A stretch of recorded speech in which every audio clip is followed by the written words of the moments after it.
Welcome to the Deep Dive, where we aim to give you that intellectual roadmap for genuine understanding. Glad to be diving in. Today, we are taking on a really significant work, Patrick White's 1957 novel, Voss. Not a light read. Definitely not. And this exploration, it's specifically geared towards high-level literary study. We want to provide the kind of deep analysis, the critical perspectives you'd need for, say, MA English exams. That's exactly the plan. We're moving beyond just plot points today. The mission is to really extract those core critical commentaries, weaving together insights from key sources, think Paolini, Watt, Wood, McCaintish, to map out the novel's massive thematic and structural foundations. So what's the core of Voss, then? At its heart, it's this intense examination of the self. It's about personal discovery, pushed to the absolute limit against that vast, imposing Australian interior. It really challenges human will, ambition. And it starts with a real historical figure, doesn't it? It does, yeah. The character of Voss is rooted in the life of Ludwig Leichhardt, a Prussian explorer, incredibly learned philosophy, languages, natural science, medicine, studied all over Europe. Quite the background. Absolutely. And he famously disappeared in the Australian interior back in 1848. But White wasn't just writing a biography. No, far from it. He used Leichhardt as, let's say, a springboard, but he deliberately broke from just documenting history. His own words were that he aimed for a fusion of history and passion. Passion being the operative word. Right. And he intentionally made his fictional Voss mad as well. He wanted to transform that historical quest into the story of a grand passion. So right away, we know we're dealing with more than just geography. Exactly. We're talking tormented psychology, mythic structures right from the outset. Okay, let's unpack that structure first. Yeah. Because the novel's genius really is how White elevates this beyond just another pioneer exploration story. It transcends that, doesn't it? It's not just a trek across the map. It becomes something bigger. Well, what White does here, it's often compared to a Joycean technique, the grafting of a metaphysical search by humans onto a mythical skeleton. So taking a modern journey and overlaying ancient patterns. Precisely. He uses classical archetypes. The sources often point to Homer's Odyssey as a clear structural echo. How so? Just like Odysseus's epic journey, full of trials, turned him into this legendary figure in Greek mythology. Voss's exploration, his disappearance, it ensures he becomes this powerful myth within the unexplored psyche of Australia as much as the land itself. That choice immediately gives the whole thing a different scale, doesn't it? Yeah. Moves it from just colonial history to, eternal human struggles. The search for destiny, for purpose, and that search, like you said, it feels ancient, almost biblical in its antiquity, as one commentary puts it. Does that invite religious readings too? Oh, definitely. The structure practically demands it. Patricia A. Morley, for instance. She argues there's a really profound parallel between the novel's progression and Dante's Divine Comedy. Interesting. Like a journey through hell, purgatory. Exactly, charting that kind of structured descent and potential ascent. And Shirley Paolini takes that even further. What does she add? Paolini connects it specifically to motifs from both Dante and Augustine. Things like failed conversion, that whole descent-ascent pattern, and the absolute need for humility to overcome pride. Superbia. So Voss's journey into the desert isn't just about physical hardship. Not at all. It's allegorical. It's a necessary fall. It's the required path, maybe, for any kind of redemption. Paolini brings up that famous line from Augustine. Which is? Descend so that you may ascend, so that you may ascend to God. For anyone studying Voss at MA level, you really have to trace that trajectory. Okay, so Voss starts out high up. Metaphorically, yes. On this pedestal of self-made divinity, really. He refuses any authority, human or divine, except his own will. So the physical journey downwards into that harsh, punishing interior that mirrors the psychological descent. It's the only way his pride can start to be dismantled. And his eventual collapse. That becomes the literal embodiment of this necessary dissension. His dependence on Judd, which we'll get into, is key there. It's amazing how White manages this huge allegorical scope, while also kind of pushing back against the literary norms of the time in Australia. Right. He famously resisted that idea that the Australian novel had to be, what do you call it, the dreary, dun-colored offspring of journalistic realism. He wanted more than just social documentation. Way more. He was fighting for imagination, for the metaphysical. But here's the clever bit. He didn't just abandon realism altogether. No. No, the sources are clear on this. His descriptions of places, events, the houses, the landscape itself, they were carefully researched and corroborated. He creates this incredible tension between the mythic, sprawling quest and this very grounded, specific physical reality.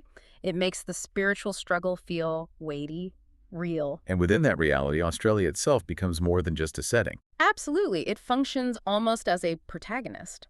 Or maybe a mirror. It's Voss, the German outsider, who claims he understands it better than the settlers. He tells Laura, "Your country is of great subtlety." What does he mean by that, do you think? Well, it signals his unique relationship with the land. It's flawed, definitely, but unique. He doesn't see the interior just as land to be claimed or exploited, that cheap greed he sees in people like Bonner or Angus. He sees it differently. He sees the emptiness, the terror of it as a kind of spiritual canvas, a place to discard the inessential and to attempt the infinite.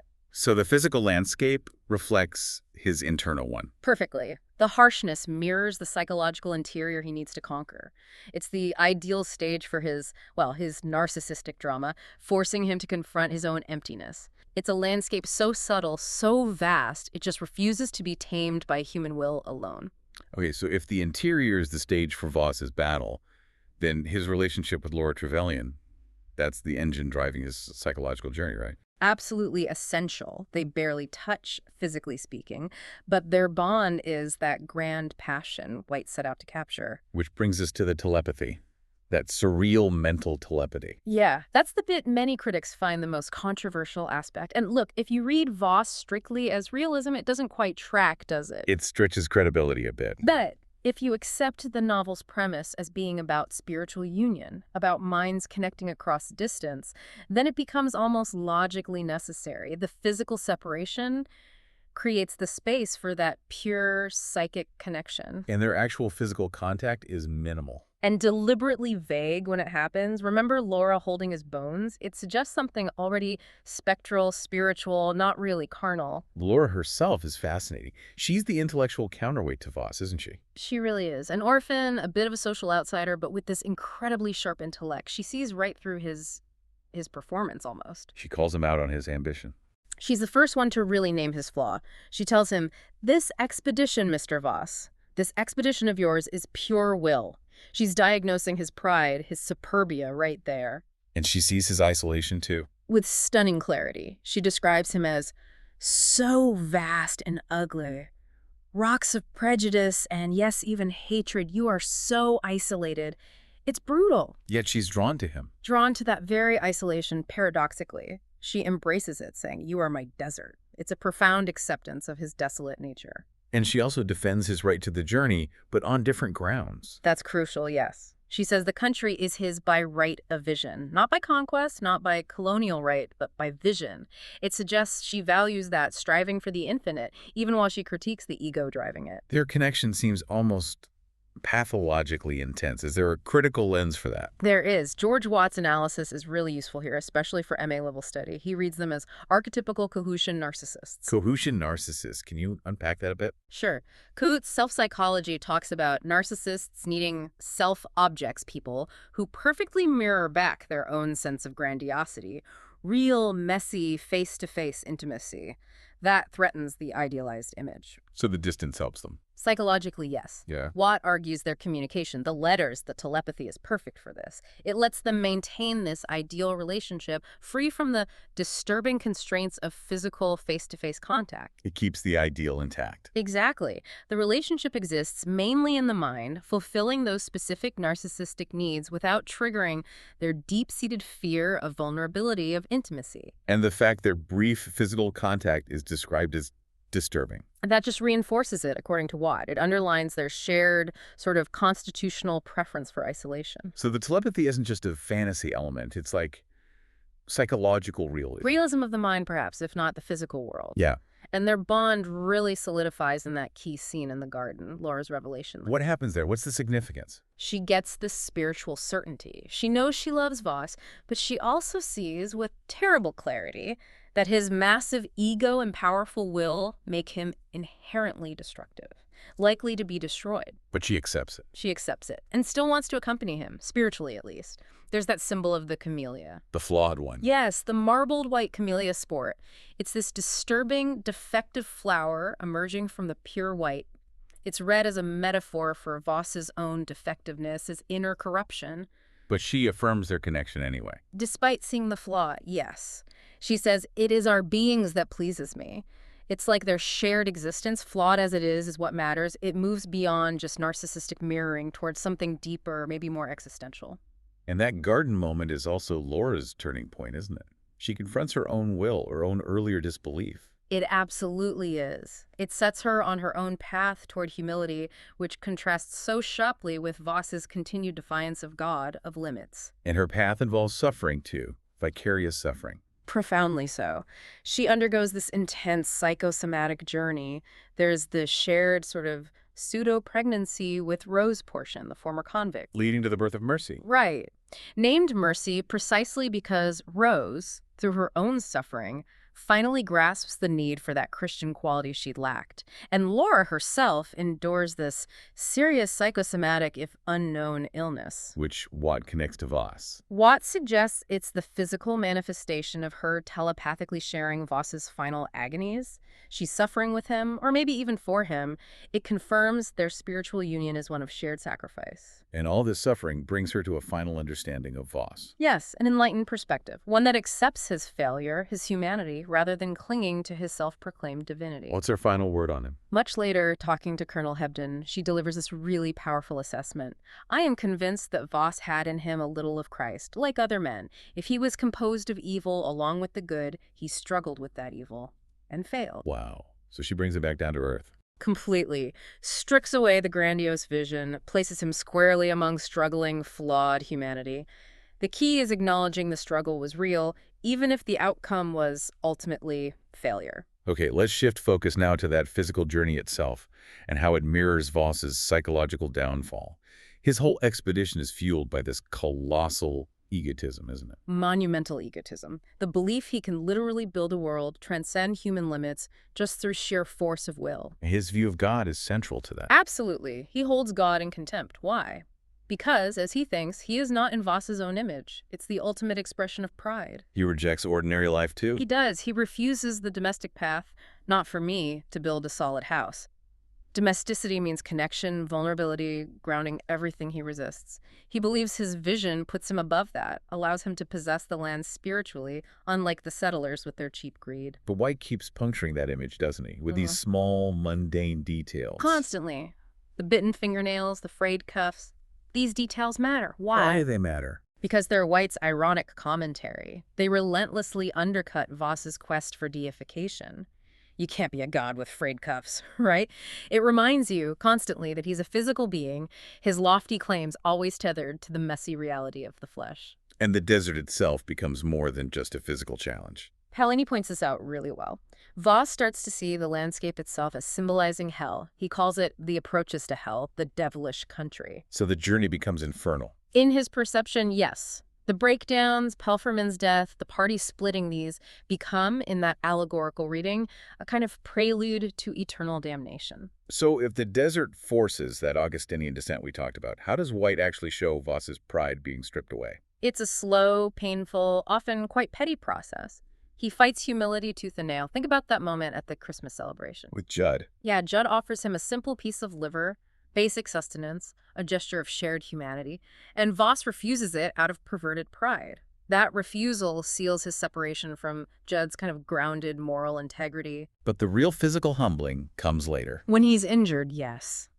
Getting kicked by a mule at such a basic animalistic moment, it shatters his intellectual control. It forces him to rely on Judd. He's incapacitated. He has to let Judd, the man he intellectually despised, nurse him. He has to confront his own dependence, which he bitterly labels one of the temptations of mortal flesh. That dependence finally breaks the illusion of his total self-sufficiency. So the illusion of divinity cracks completely. It does. But, ironically, as he suffers, the language White uses becomes incredibly Christ-like. How so? His suffering is described almost like a mock coronation, a dark parody of divinity. Man is king. They hung a robe upon him of blue sky. His crown was molten. It's this intense, isolated agony that echoes Christ's passion. But it's not leading to godhood. No, it's the pathway back to human status. The final proof of his failure comes in that psychic communion with Laura, where they share the white lilies. It symbolizes the long journey back in search of human status. And Laura confirms it psychically. Yes, with that devastating line, man is God decapitated. The divine ambition is severed. He's brought back down, defined by struggle and, ultimately, defeat. Susan A. Wood's critique seems really relevant here. She argues the novel shows the failure of his vision. Wood's point is crucial. She argues Voss's intellectual, conceptual vision is constantly under threat from reality, and eventually it's just defeated by it. Threatened by what, specifically? By the simple facts of daily existence, for one. By the quiet, enduring dignity of the Sandersons' ordinary life back at the station, and maybe most powerfully, by the uncomplicated moral strength of Judd. So reality keeps intruding. Relentlessly. Especially after they leave Jildra, the last real outpost, Voss is just hammered by the distance between aspiration and human nature. His grand design simply couldn't survive contact with the messy physical world or the complex integrity of other people. And that failure of vision is compounded by his choices for the expedition team, wasn't it? He picked them for the wrong reasons. That's the central irony, really. He chose them specifically because he thought they were weak men. He noted, didn't he, that he did not altogether trust those he had chosen, but at least they were weak men. He wanted followers, not equals. Exactly. But the journey itself, that harsh interior, it acts like a crucible. It forges strength and complexity in places he didn't expect. It proves Laura's idea that truth is particolored, made up of many different perspectives. Some characters just provide contrast, though. Right. Angus and Turner, the unbelievers, they're important because they represent the purely material view. No spiritual seeking, no imagination, just reliance on material certainties. They highlight what the others are grappling with. Okay, let's focus on the complex ones, starting with Judd. Albert Judd. Judd is fascinating, the former convict. He represents this intuitive, grounded strength, this consistent selflessness. He's practical, capable, and has this deep, almost innate moral integrity. And Voss fears him. Viscerally, because Judd's strength isn't intellectualized or willed like Voss's own, it's just there. Voss admits he can't fathom Judd's mind. That famous line, rock cannot know rock. That contrast comes to a head at Christmas. Oh, absolutely. That Christmas scene defines their separation. Judd performs this almost pagan ritual, killing and butchering the sheep. It's elemental, violent, but efficient. Pure survival instinct. While the others try to have a service. Right. They attempt the Christian prayer book service, but Judd is completely outside of it, alienated by the impenetrable mystery of the word. He can't access that intellectual faith, but he possesses this deeper, intuitive, moral compass. And he's the one who survives. The only one. Having ultimately mutinied against Voss's destructive leadership, he carries a different kind of truth, simple, found in the secret nexus of life, seeing beauty in ordinary things like spring water in a nest of ferns. Then there's Balferman, the ornithologist. His job itself seems symbolic. It does, doesn't it? Ornithology birds, often linked symbolically, maybe in a Jungian sense, to spirit, angels, spiritualization. But he's a flawed figure. Deeply flawed. He's essentially retreating from life, leaving England to escape emotional demands, crucial issues in his existence.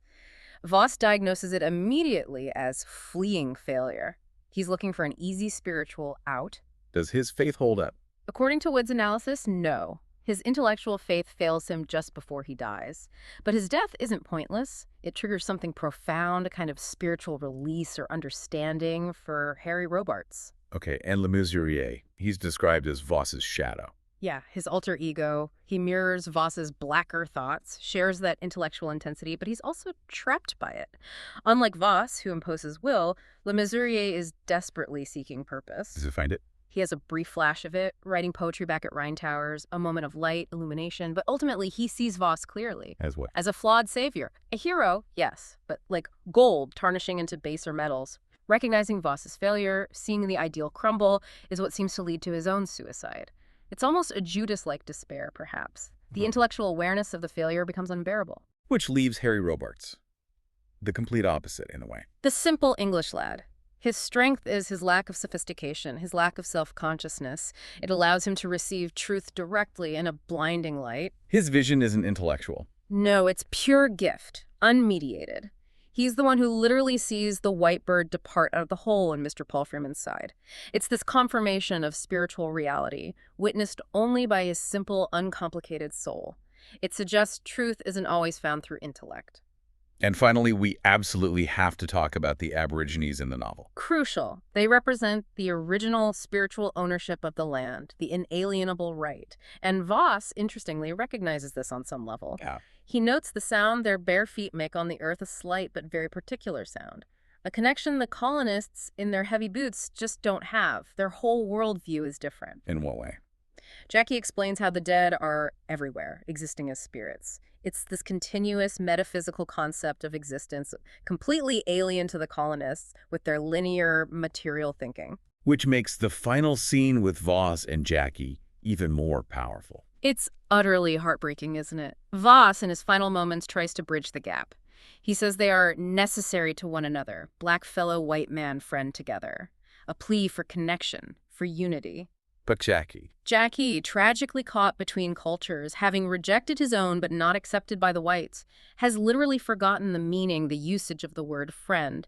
That silence, that failure of language at the most critical moment, it's devastating. It speaks volumes about the failure of the colonial project to achieve any real human or spiritual union. Okay, to wrap up this deep dive, let's place Voss within Patrick White's wider work and the literary currents he was engaging with. His philosophy seems key. Very much so. White's whole aesthetic is built on this powerful dualism. He's constantly combining the worldly and the metaphysical, the ordinary and the spiritual, good and evil, body and spirit. Like that epigraph from the Solid Mandala. Exactly. There is another world, but it is this one. That insistence that the spiritual isn't separate, it exists within the messy material world, that's what gives Voss, and much of his work, its unique power. Truth isn't found by escaping the physical, it's found by confronting it. And Voss specifically seems to be wrestling with the Romantic tradition? Oh, heavily, especially German Romanticism. You know, Romanticism emphasized individual self-expression, emotion, the cult of the extraordinary individual. That's Voss to a T. Is there critical work on this? Yes. Noel McCange makes a strong argument. He suggests Voss's search for his own world of deserts and dreams is basically White taking that German Romantic obsession with sublime, desolate landscapes and transposing it directly onto the actual Australian desert. Voss is trying to live out a romantic script. But White isn't celebrating that, is he? The sources suggest it's a critique. Profound critique. White demonstrates quite brutally that this romantic vision is hopelessly incapable of coping with the reality he encounters. He strips the glamour away. And there's a darker edge to that critique, too. There is. White himself explicitly linked Voss's kind of obsessive self-worship, his unchecked ego, to the historical horrors of the 20th century. He actually called Voss a precursor to that greater German megalomaniac, clearly referencing Hitler. Wow. That's a heavy connection. It suggests White saw German Romanticism as having been disenchanted by history. He saw how that pursuit of the subjective sublime, if it wasn't grounded in humility, could curdle into something monstrous, destructive, world-conquering. So if the Romantic vision fails, what's the novel's final take on transcendence? Where is meaning found? Brian Kiernan offers a really insightful perspective here. He argues that the essential reality in White's work isn't hidden beyond or behind social existence in some abstract realm. Where is it, then? It's made up of the all-pervasive elements within social existence. So transcendence isn't achieved by becoming a god like Voss wanted. How is it achieved? It's achieved through recognizing shared human vulnerability, through acknowledging fear, weakness. That recognition allows people to gratefully sense that they are equal in each other's eyes. So the journey outwards leads back to connection, reality. Paradoxically, yes. The grand quest for the infinite ends with the realization of shared human finitude. The importance of the ordinary, the physical world, the need for connection that gets reaffirmed as the place where spiritual truth actually lies. Like Harry Robarts finding fulfillment. Exactly. His soul finds fulfillment not by escaping from his body, but by returning to it. The deep dive into the spirit affirms the value of the mundane, the power of human connection over that kind of willed, destructive isolation Voss represented. #outro. Well, this has been an incredibly rich and definitely demanding deep dive into Voss, a true cornerstone of modern literature. We've tried to trace Voss's monumental struggle, his failed divinity, and contrast it with Laura's very different, painful path towards humility. Looking at both the psychological drivers and the huge structural and allegorical framework White built, it really is a journey towards meaning, but one where the new world, that Australian landscape, acts as this place of dispossession, stripping away arrogance. Leading to a truth that doesn't fit on maps. A truth that overflows all maps that exist, as the novel suggests. It demands a complete surrender of the ego, really. Which leaves us with a final thought for you, our listener, to maybe take away and mull over. Voss, the man, fails. But Voss, the idea, the myth, becomes history, enshrined in mystery. So think about this. White seems to insist that the mystery of life isn't solved by success, but perhaps in failure, in perpetual struggle, in becoming. So the provocative question is, how does this focus on the failure of individual will become the necessary starting point for understanding collective insight? Or maybe even for shaping a national identity in Australian literature that's built not on triumph, but on struggle and humility? Does the true myth White creates center not on conquering the land, but on being conquered by it, and through that, returning to a state of vulnerable, essential human equality? We're going to tackle 5 key thematic questions about the novel The Desert, isolation, ambition, suffering, and Voss's final status. For each one, we'll give you 10 quick, sharp arguments, making the complex feel clear. Sounds like an expedition in itself. We've got a lot of territory to cover, much like Voss. So maybe we should start with the land itself, the landscape. It's so much more than just a backdrop here. Definitely. The Australian interior in White's hands, it stops being just geography almost immediately. It feels like a metaphysical space, an active force acting on the characters' minds. Precisely. It functions mainly as this huge metaphor, doesn't it? For spiritual journeys, psychological states, even existential dread. The sources really hammer this home. The desert shifts from a physical place to a condition of the soul. It forces you to look inward. And Laura Trevelyan gives us the key right at the start, that amazing line where she tells Voss, "You are my desert." That's the pivot, isn't it? It yanks the novel out of simple historical fiction and plants it firmly in the metaphorical. Suddenly, the physical journey is the psychological one. Exploring the land means exploring Voss's inner world. And Voss himself buys into this. He sees the landscape, this disturbing country, as a place where it's easier to discard the inessential and to attempt the infinite. It's like a shortcut, stripping away societal comforts to get to some raw truth. Yeah, but the truth he finds inside himself is pretty harsh, and the land mirrors it perfectly. Laura describes Voss as so vast and ugly, rocks of prejudice and, yes, even hatred. You are so isolated. The external desert reflects his internal, well, desolation. Thinking about it that way, the whole expedition immediately feels archetypal. It's not just mapping land. White's layering this metaphysical quest onto a classic mythical structure, like echoes of the Odyssey or Dante's Journey, a search for the divine, but in the dusty Australian bush. But it's a fraught search. The desert isn't presented as some holy land. White uses explicitly negative religious language, the approaches to hell, the devilish country. It strongly suggests this landscape might offer damnation, not salvation, especially for someone like Voss seeking divinity through ego. So the goal shifts inward, completely. The knowledge they seek overflows all maps and can only be found through death by torture in the country of the mind. The geographical goal becomes almost irrelevant. The real destination is psychological. Right. And this puts Voss into conversation with other works about modern spiritual emptiness, that dry, rocky landscape. It definitely brings T.S. Eliot's The Waste Land to mind, that same sense of spiritual sterility, the failure of connection in the modern world. What I find really striking is how the land itself acts like a character, maybe even the main antagonist, pushing back against human ego and desire. It becomes the moral center, demanding humility, forcing a confrontation with reality. Which leads to that key insight. The journey isn't just out, it's back. It's framed as an allegorical long journey back in search of human status, away from those godlike delusions. Yeah, Voss starts out contemptuous of the land, but it forces his hand. It demands absolute exposure, both actual and spiritual. It just relentlessly strips away his ego's defenses until there's nothing left but the vulnerable human underneath. That stripping away, that forced exposure. It leads us straight into the next big theme. Isolation, both the physical kind and the deep emotional distance. It seems central to who these characters are. Oh, absolutely central. Voss is fundamentally geared towards isolation. He has this deep-seated fear of intimacy. Some analyses suggest it stems from self-loathing, driving his need for grandiosity, which inherently requires him to be alone, untouchable. And Laura mirrors him, even in the city. She's isolated in Sydney society, an orphan, yes, but worse, an intelligent woman.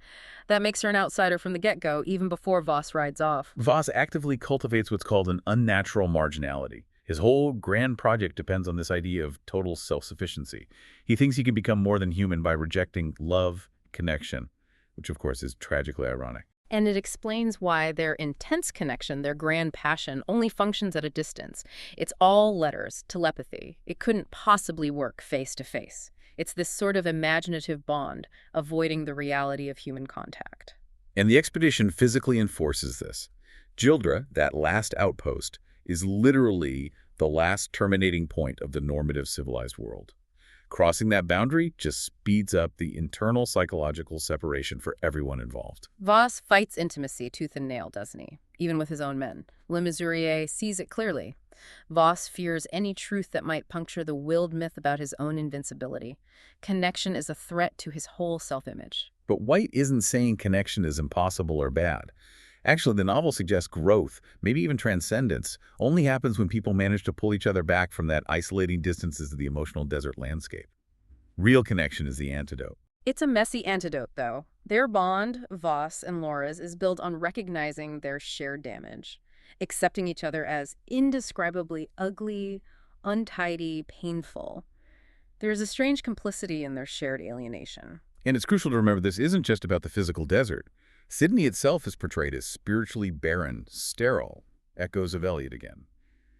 The isolation of modern life exists just as much in the civilized world. Which feeds right into Voss's end state. He's described as inwardly isolated and disturbed right up to the point of death. His private world becomes, well, the source uses the word idiotic, in that old Greek sense of being totally private, cut off. It shows the danger of trying to be a self-contained god. Right, that tension between Voss's immense private ambition and the realities around him. It's completely tied up with the colonial setting. Let's dig into that clash, European will versus the untamable Australian continent. Well, first, you have to look at who's paying. The expedition is funded by Sydney merchants, figures like Bonner, and their motives. Pretty clear, reflected glory and the hope of some great, if not yet obvious, future material gain. It grounds the whole thing in colonial economics from the start. In Laura, initially at least, she echoes that imperial mindset, defending Voss's right to the land by saying, it is his by right of vision. Vision, the European perspective, becomes a claim of ownership. Voss's own ambition is framed as sheer, pure will, a kind of narcissistic drive towards godhood. He has a contempt for God, because he is not in Voss's own image, is this huge, grandiose fantasy of the self replacing the divine. White's satire here is just savage. He skewers the shallowness of colonial society, that great Australian emptiness where money rules, the rich man is the important man, and everything's marked by material ugliness. He really paints a bleak picture of the spiritual cost of colonialism. And, given when White was writing, some critics draw a pretty stark line. They connect Voss's megalomania directly to that greater German megalomaniac Hitler. It's a harsh reading, but it points to the dangerous potential of that kind of unchecked, romantic, dominating ambition. But the land itself just resists. It refuses to be possessed. Both Voss and Laura find themselves progressively mastered by the land, pushed towards goals they never intended. The power dynamic flips completely. The land is the master here. And importantly, White subtly affirms indigenous connection. Voss himself has this moment where the sound of Aboriginal feet at once establish their ownership to his ears. It's a powerful internal admission from the colonizer himself, undermining the whole basis of colonial claims. Yeah, the indigenous perspective offers this deeper connection the Europeans just can't grasp. That idea of the dead being everywhere, spirits in the land, it's presented as totally alien to the colonists. It highlights their spiritual blindness to the continent. Ultimately, it feels like a critique of that whole European romantic ideal Voss represents. His quest for his own world of deserts and dreams transplanted to the real Australian desert. Well, the dream just founders in the reality. The harshness of the place shatters the imported fantasy. And the money driving it all. It's satirized so perfectly through characters like Belle Bonner. She's literally called precious property, linked directly to gold. It just lays bare the crass commercialism underpinning the whole venture. Okay, let's shift focus slightly. From the clash with the land to the internal transformation through agony, how does suffering, both physical and mental, become this necessary engine for growth for Voss and Laura? Well, for several characters, the journey becomes a kind of spiritual trial. Suffering isn't just random, it's presented as a path towards redemption from sin and improper behavior. Pain becomes a purifier, a way to achieve self-knowledge. And Laura embodies this willingness to suffer. She explicitly tells Voss, "I will suffer anything you care to inflict on me. I, too, can endure." It's not passive victimhood, it's a conscious choice, accepting pain for a higher, almost sacred purpose. You see that visually, too. At Bill Bonner's party back in Sydney, the description of Laura's exposed neck is interpreted as signifying the sacrificial biblical lamb. It links her endurance directly to a kind of Christian martyrdom and redemption. And their connection deepens through shared pain, even across huge distances. Laura's mysterious illness, described as serious psychosomatic, mirrors Voss's agonies in the desert almost perfectly, telepathically. They're joined in suffering. Physical humiliation finally cracks Voss's pride where maybe the landscape alone couldn't. Getting kicked by that mule forces him towards humility. He struggles to accept help, acknowledging that to surrender itself into other hands is one of the temptations of mortal flesh. Accepting dependency is a huge step for him. Laura connects this personal suffering to something bigger, to the nation itself. She writes about a future country emerging out of the suffering of the humble. It links Australia's very identity to overcoming that colonial ego through shared pain and humility. And Voss's big epiphany, his breakthrough, comes from this. He realizes life's meaning isn't found in success, but in failure and perpetual struggle in becoming. That completely shifts his focus from trying to be God to simply being human. There's that symbolic moment later, too, where both Voss and Laura are said to need to eat white lilies, like a form of communion, to get back to human status. It marks the end of their dangerous quest for divinity. For Laura, this transformation is profound. It's called salvific, leading her to a more workable, functional state. By integrating the real and imagined Voss, the suffering actually makes her less grandiose, less afraid of human connection. And out of all this pain comes a kind of grace, doesn't it? Their mystical child, mercy. The name itself signifies that Christian quality linked to forgiveness and compassion, suggesting that suffering, paradoxically, can lead to spiritual regeneration. So his ambition is crushed. He finds humility through suffering. This brings us to our final theme. Voss not just as an explorer, but as this enduring, mythic, and ultimately tragic figure. Right from the start, his mythic potential is there. He's immediately linked with the historical Leichhardt, both becoming myths in a land which was largely unexplored. His story becomes an idea, wrapped in mystery almost before it's even over. And Laura, looking back with clarity, she nails his tragic flaw. Voss had in him a little of Christ, like other men. If he was composed of evil along with the good, he struggled with that evil and failed. That failure to conquer his own pride, that's the heart of the tragedy. His own men see it coming. Le Mesurier identifies Voss early on as a flawed savior and hero, comparing him to gold, tarnishing into baser metals. That insight is so devastating it contributes to Le Mesurier's own suicide. And Voss basically engineers his own downfall, doesn't he?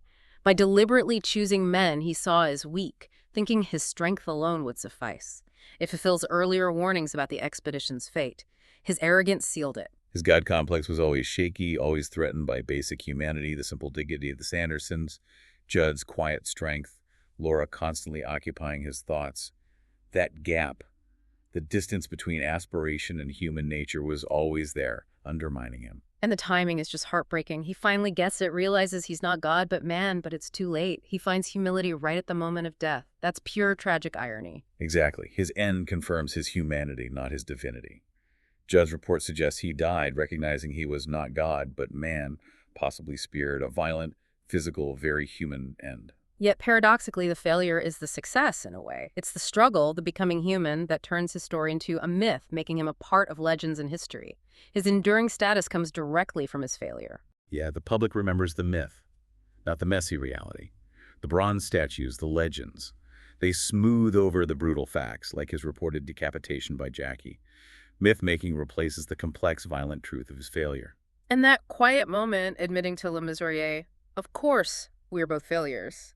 That shared vulnerability, it's the final surrender of his heroic pretense. He finally joins the human race. It's this incredible complexity, this constant tension, spirit and body, good and evil, ambition and reality that makes Voss so powerful. White is always striving for a splendor, a transcendence which is there above human realities, but showing how hard, how costly that striving is. Which brings it back to us, to you listening. How do we navigate these things? Laura says all truths are party-colored, except the greatest truth of all. She seems to suggest society deals in shades of gray and partial truths. So maybe the final thought to leave you with is this. If Voss's ambition, the colonial project, the material world, if those were the parti-colored truths, how do we in our own less extreme lives distinguish those everyday social truths from that single greatest, often really difficult truth that Voss seemed to only grasp through utter isolation and intense suffering? A challenging question indeed. A perfect place to end our deep dive into Patrick White's demanding, rewarding epic. Thanks for joining us.